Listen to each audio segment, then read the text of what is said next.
En aquel tiempo Jesús fue conducido por el Espíritu al desierto para ser tentado por el demonio. Pasó 40 días y 40 noches sin comer, y al final tuvo hambre. Entonces se le acercó el tentador y le dijo: «Si tú eres el Hijo de Dios, manda que estas piedras se conviertan en panes». Jesús le respondió: «Está escrito, no solo de pan vive el hombre, sino también de toda palabra que sale de la boca de Dios». Entonces el diablo lo llevó a la ciudad santa, lo puso en la parte más alta del templo y le dijo: «Si eres el Hijo de Dios, échate para abajo, porque está escrito, mandará a sus ángeles que te cuiden, y ellos te tomarán en sus manos para que no tropiece tu pie en piedra alguna». Jesús le contestó: «También está escrito, no tentarás al Señor tu Dios». Luego lo llevó el diablo a un monte muy alto, y desde ahí le hizo ver la grandeza de todos los reinos del mundo y le dijo: «Te daré todo esto si te postras y me adoras».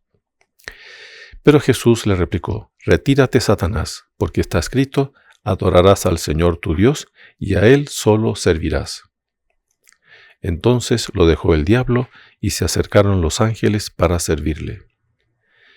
Palabra del Señor. Gloria a ti, Señor Jesús. Estamos iniciando este tiempo de Cuaresma, que es un tiempo en que la Iglesia nos exhorta a la conversión, a la penitencia, a la oración, al ayuno. Por eso cambian los colores. El color morado es el color de Cuaresma. No hay flores tampoco en el altar. No cantamos el Gloria tampoco al inicio de la misa. Tampoco se canta el Aleluya. Son varias cosas que cambian en la misa en este tiempo de Cuaresma.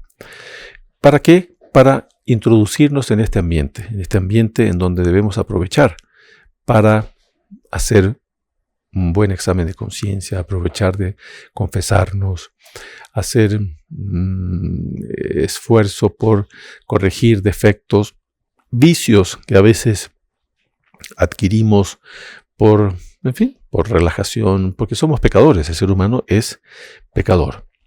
Entonces, hoy día vemos la tentación.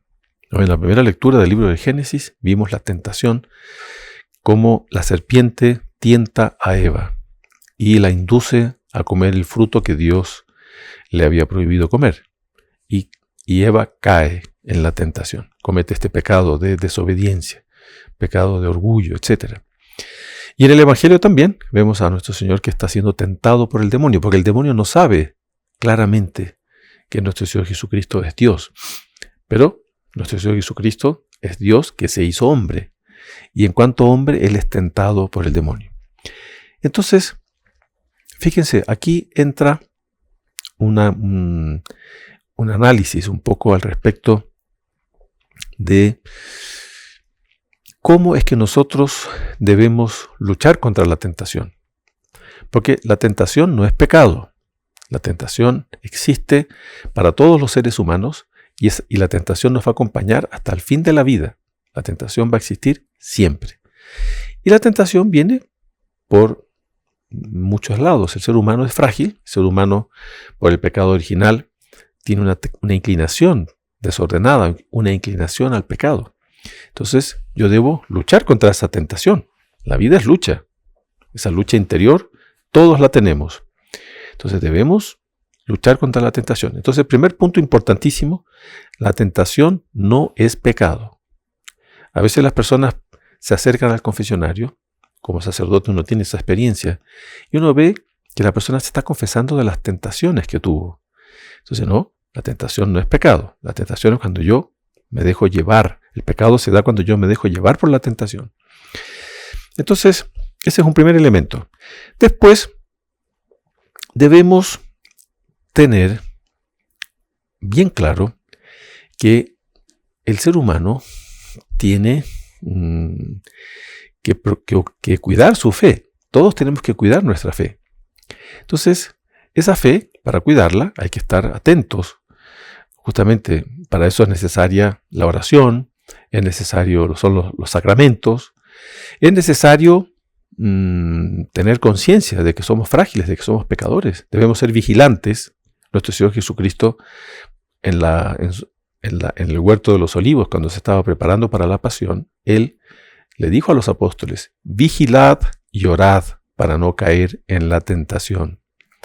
Entonces, ¿qué quiere decir no caer cuando estamos siendo tentados? Porque si usted está siendo tentado, tentada, y está luchando, no ha caído en el pecado. El pecado se produce cuando uno cae. Mientras está siendo tentado, ahí cae. Entonces, eso quiere decir, el Padre Nuestro también, no nos dejes caer en la tentación. Quiere decir que no cometamos pecado cuando estamos siendo tentados. Entonces, por eso a veces esto se presta para una cierta confusión, que las personas piden para no ser tentadas, no nos tientes. No ese es el sentido de la oración del Padre Nuestro. El sentido es: no nos dejes caer en el pecado cuando estamos siendo tentados, porque la tentación va a existir siempre. Y la tentación es necesaria para nuestra santificación, es necesaria para que nosotros demos pruebas de amor a Dios.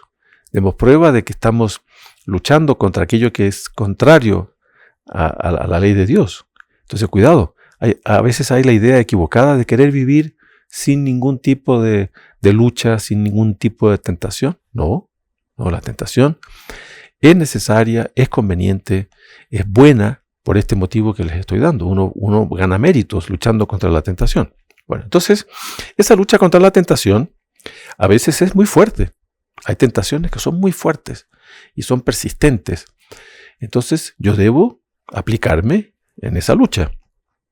Pero fíjense, a veces vemos personas muy empeñosas en ciertas cosas. A veces al estudio. Entonces la persona es súper aplicada en el estudio, ¿no? Para obtener algún título, etc. A veces personas súper aplicadas a los ejercicios, a la actividad física, ¿no? ¿Para qué? Para tener una buena salud, en fin. No es que sean cosas malas, pero vean, ¿a qué voy? La pregunta que uno puede hacerse es si yo tengo ese empeño para la práctica de la virtud.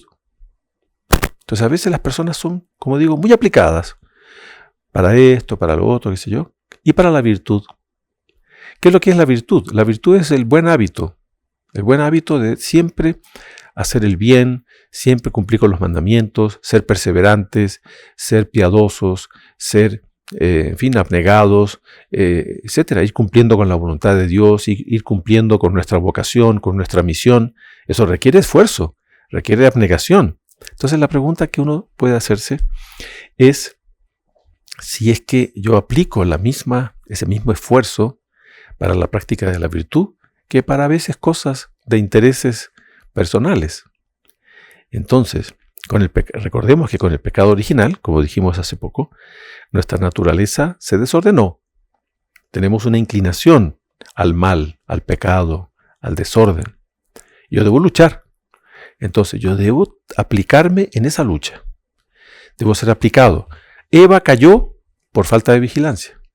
Eva se fue dejando llevar por la serpiente que le engañó, etc., y cayó. Entonces, nuestro Señor Jesucristo, evidentemente siendo Dios, Él resiste a la tentación y al demonio lo expulsa. Retírate, Satanás. Entonces, en la primera lectura vemos que el ser humano, ¿no?, fue creado, Dios lo creó, ¿no?, cuerpo, alma, etc. Porque dice Dios, del polvo formó a Adán, ¿no?, como acabamos de leer aquí. Dios tomó polvo del suelo y con él formó al hombre. Le sopló en las narices un aliento de vida, es decir, le dio alma. El alma es un principio de vida. Entonces el ser humano, Dios lo constituye, ¿no?, cuerpo y alma, y nuestra alma tiene capacidades, nuestra alma tiene inteligencia, tiene voluntad, tiene sensibilidad. Nosotros también sentimos. Entonces, la fe, hay un error bastante frecuente en el mundo en el que vivimos de basar la fe en el sentimiento. Entonces, aquello que yo siento es lo que determina mi fe. Entonces, si no siento nada, entonces como que Dios no me oye. Como no siento nada, Dios puede que no exista. Como no siento nada o siento algo, bueno, no. Entonces, la fe no debe sustentarse en el sentimiento, porque Dios a veces nos hace sentir su presencia, etc. Pero otras veces no. Entonces, cuando no sentimos nada, no quiere decir que Dios no esté escuchando, por ejemplo. Si no sentimos nada, no quiere decir que Dios no existe. Si no sentimos nada, no quiere decir que estemos actuando mal, porque esa es otro error que se comete a veces. Es que, por ejemplo, cuando estamos rezando, no sentimos nada. Ah, estamos rezando mal. No. Si usted está rezando y usted no está sintiendo nada, no quiere decir que su oración esté siendo mal hecha. No quiere decir que Dios no esté escuchando su oración. No quiere decir que Dios no esté presente. Entonces, cuidado, no podemos fundamentar nuestra fe en el puro sentimiento.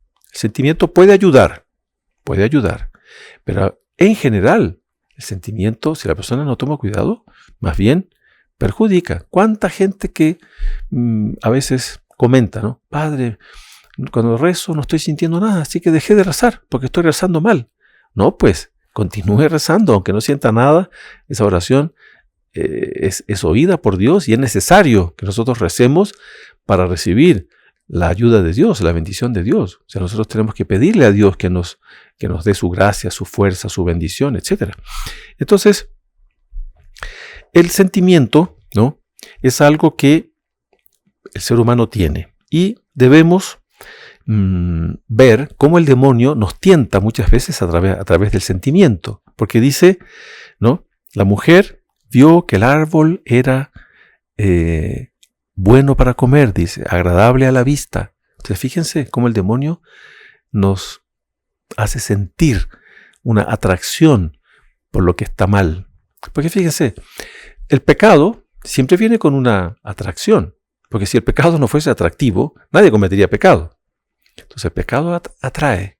Entonces cuando uno va a mentir, cuando uno va a robar, cuando uno va, en fin, cualquier pecado que uno cometa, a veces la envidia, la comparación, la ira, ¿por qué la persona se deja llevar? Es porque en eso ve que va a conseguir un fruto, el fruto prohibido, que va a conseguir un beneficio, es algo que le va a hacer un bien, en fin. Entonces, nosotros debemos tener cuidado. La tentación es algo que uno siente, pero yo debo luchar contra ese sentimiento. Porque el pecado, como les estoy explicando, se comete cuando se da el consentimiento. Es decir, cuando yo me dejo llevar por la tentación, cuando me dejo llevar por ese sentimiento que me está empujando hacia algo que no es bueno. En el Evangelio vemos también a nuestro Señor que está luchando, ¿no?, porque nuestro Señor está con hambre. Dice, está 40 días y 40 noches, dice. Jesús fue conducido por el Espíritu al desierto para ser tentado. Pasó 40 días y 40 noches sin comer.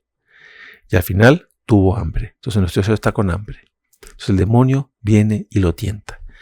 Entonces, ¿qué pasa? Aquí vemos algo muy importante. ¿Por qué nuestro Señor Jesucristo fue tentado? Él es Dios. Entonces, según dicen los santos, doctores de la ley, doctores de la iglesia, los papas santos, etc., ellos dicen que nuestro Señor quiso darnos ejemplo de lucha contra la tentación. Entonces, la tentación es necesaria, como les dije hace poco. Es necesaria para que nosotros probemos nuestra fe. Porque si todo fuese muy fácil, no habría mérito. Entonces la tentación es necesaria. La prueba, la tentación, la lucha va a existir siempre, durante toda nuestra vida. Y nosotros tenemos la obligación de prepararnos para esa lucha.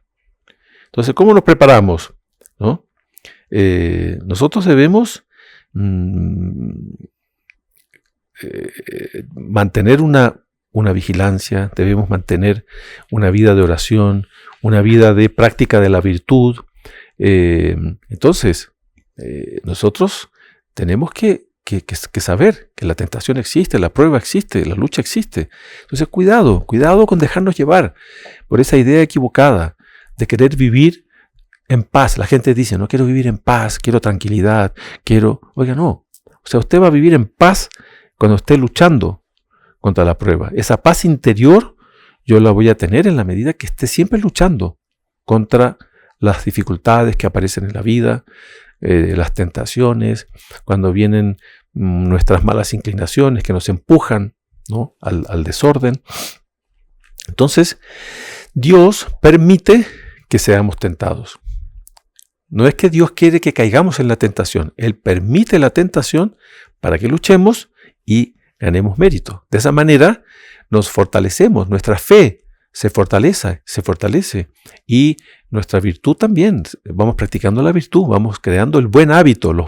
La virtud, como les decía hace poco, son esos buenos hábitos que yo voy adquiriendo en la medida que voy practicando el bien. Entonces, para dar un ejemplo, la persona que ha comenzado, a veces los niños, los jóvenes, por malas influencias empiezan a decir malas palabras. 1, 2, 3, y la persona va adquiriendo el mal hábito, el vicio de las malas palabras. Entonces, hay gente a veces que uno escucha por aquí y por allá, que no hay frase que no venga acompañada de una mala palabra. Entonces, cuando la persona quiere luchar contra ese defecto, contra ese vicio, la persona tiene que luchar, tiene que esforzarse, ¿no? Tiene que ir adquiriendo el buen hábito de no decir malas palabras, ¿no? Ahí se fortalece la persona en la virtud. Y así podríamos hablar de cualquier ejemplo. La persona que se habitúa a decir mentiras y miente, que se crea el vicio. El vicio se transforma en una persona mentirosa. Entonces la persona, para dejar ese vicio, tiene que luchar, tiene que esforzarse, tiene que pedir a Dios, tiene que aplicarse. Entonces ahí va a adquirir la virtud de ser siempre veraz, siempre decir la verdad. Y así, la persona perezosa, que se va dejando llevar por la flojera, por la comodidad, por el no hacer nada, ahí está, la persona debe ser aplicada, debe ser disciplinada, debe saber que en la vida tenemos una misión que cumplir, tenemos que dar el buen ejemplo, etcétera, ¿no? Tenemos que ir siempre agradeciendo a Dios, pidiendo a Dios, y así, cualquier virtud, cualquier vicio, debemos ir luchando contra el vicio para adquirir la virtud. Entonces, la Cuaresma es un periodo muy favorable en este sentido para nosotros luchar contra esos defectos, esos vicios. Ahora, en este sentido, ¿no?, es importante que nuestra fe se sustente bien. En esta lucha no podemos pensar que con el puro sentimiento o de maneras a veces que uno puede imaginarse, la persona para sustentarse en la fe necesita conocer bien la fe, conocer la doctrina católica, conocer la moral católica. Hoy en día hay una confusión tremenda a nivel mundial, ¿no? Nadie sabe distinguir el bien del mal, hay una especie de relativismo tremendo, hay una crisis de fe, una crisis social. ¿Por qué? Porque las personas se han dejado llevar por el orgullo, por el egoísmo, por el capricho. Cada uno quiere su beneficio, su interés, su conveniencia, todo es en función de sí mismo. Entonces, claro, la persona va cayendo en abismos de pecados y de desastres. Entonces la persona tiene que conocer la fe, tiene que conocer la moral católica y debe tener muy claro que la práctica de la virtud requiere ascesis, requiere esfuerzo, requiere perseverancia, ¿no? Entonces, cuidado porque hoy en día hay tanta corriente que confunde, que entonces la persona no puede simplemente que se siente bien, que no le ha hecho nada a nadie, en fin. Oiga, no, si el asunto va mucho más allá, es mucho más profundo. Yo debo conocer las enseñanzas de nuestro Señor Jesucristo, los mandamientos. A veces hay personas que ni conocen los mandamientos de la ley de Dios, los mandamientos de la iglesia. Entonces la persona debe esforzarse, debe aplicarse justamente para practicar la virtud, para perseverar en el camino del bien, para vencer la tentación, como vimos, ¿no?, en las lecturas. Entonces, es preciso también conocerse a sí mismo, conocer sus propios defectos, sus propias malas inclinaciones. Yo ya he conocido gente que completamente ciega con respecto a sí misma. Entonces la persona no conoce sus defectos. O a veces no quiere conocerlos, porque se los dicen. A veces les llaman la atención. En la familia le dicen, o en el trabajo, o amigos, amistades. Oye, pero tú eres así, asad. Tienes que corregirte, ¿no? Y la persona no acepta y no quiere reconocer sus malas inclinaciones, sus defectos, ¿no? Ese es un grave error. Entonces debemos luchar contra la tentación. Debemos reconocer nuestra maldad, nuestros defectos, y debemos, como leímos aquí en el Salmo, ¿no? Nuestro Señor, Dios, Señor, apiádate de mí, olvida mis ofensas, lávame de mis delitos, purifícame, etc. Después dice, reconozco mis culpas, tengo siempre presentes mis pecados. ¿Sí? Siempre debemos tenerlos presentes. Debo mirarme con honestidad, reconocer mi propia iniquidad, mi propia maldad. Eso no debe producir tristeza, debe producir el deseo de corregirse, el ánimo para luchar. Siempre debemos estar luchando, nunca debemos rendirnos delante de esa lucha interior que todos tenemos.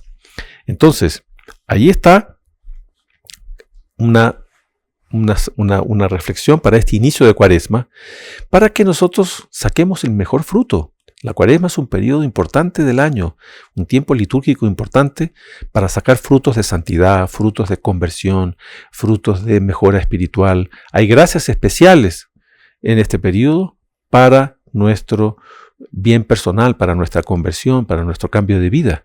Esa conversión que no es un hecho aislado en la vida, la conversión es toda la vida. Estamos en un proceso, por así decir, de conversión. Entonces, hagamos un buen examen de conciencia, hagamos buenos propósitos, seamos honestos, honestas con nosotros, con nosotras mismas, de manera a ver nuestra propia maldad, nuestra propia iniquidad, que todos tenemos. No debemos ver eso no debemos sorprendernos, ¿no? Hace poco conversaba con una joven que estaba medio sorprendida, nunca se había visto a sí misma con claridad. Entonces había hecho un examen de conciencia y claro, había visto todo el mal que había hecho y estaba arrepentida, evidentemente.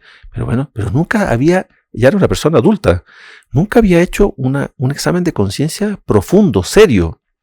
Entonces no nos dejemos llevar por la superficialidad, por la pereza, por no querer ver nuestros propios defectos. Tenemos que verlos, tenemos que reconocerlos, tenemos que pedir perdón a Dios, tenemos que tratar de mejorar. Entonces, la Cuaresma es un periodo importante para acercarnos a la confesión, ¿no? Procuremos acercarnos a este sacramento, preparémonos bien.